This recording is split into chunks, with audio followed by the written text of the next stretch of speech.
Hey JP boys, your favorite Uncle Risco here. I hope you guys are doing well. Missed you guys lots. So the purpose of these videos we'll be showing you guys is just to streamline things a little bit, make sure that everyone's getting the same information, and that also to save the teachers' voices, including mine, from saying the same things over and over again to all the different classes. So most of you guys will know how to handle life orientation and how it works. We do, however, have our grade 8s that are new to the system, so it'll also benefit them. So a reminder that we take life orientation extremely seriously at Jeppe, and we feel that there's a lot of value. And I know this because by the time you guys are matric, I'm getting you guys coming in by the carloads, trying to find out information about universities and colleges and general life stuff. So it is a really easy distinction, but you do need to work at it. So, unlike other subjects where you can rely on your final exams because they generally count more, except for the COVID year that made things a bit different. Um, in life orientation, you every single term counts exactly the same.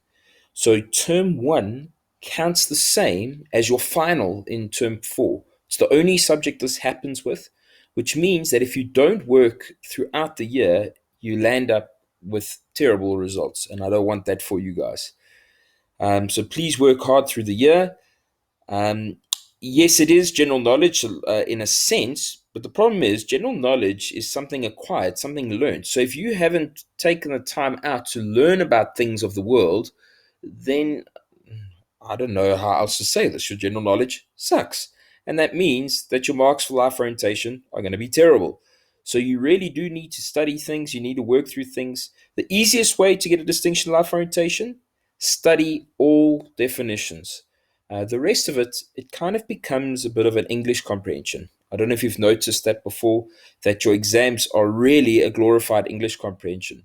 But if you don't know the key concepts, that means that you're going to struggle. So, can you get a distinction for life orientation without studying?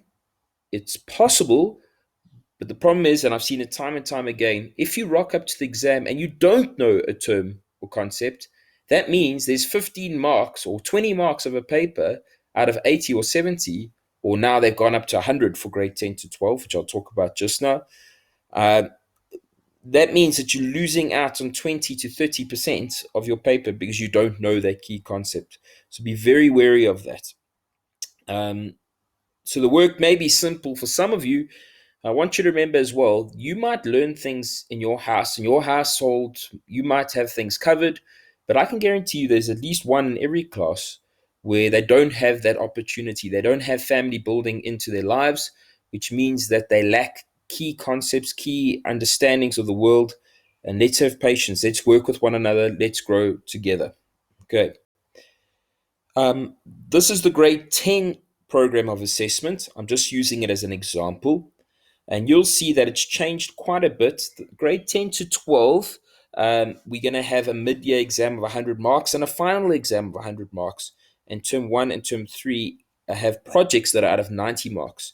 PT hardly counts for grade 10 to 12. You'll see that term 1, you've got a 10-mark assessment, which I'll talk about just now, as well as term 3, you've got a 10-mark assessment.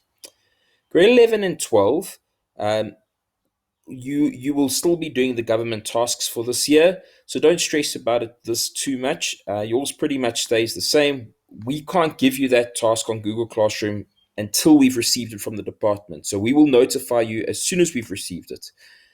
Grade 10, we've really tried to, grade 10, 8, 9, and 10, we've really tried to make it real life examples for you, real life assessments. So you'll see for grade 10s, you've got learner's license tests that you guys will be doing. There's some community service.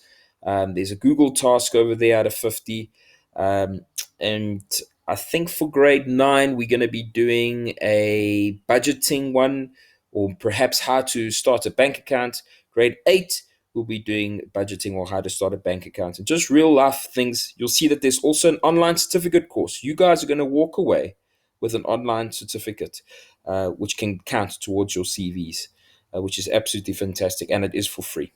So thank you for joining us for part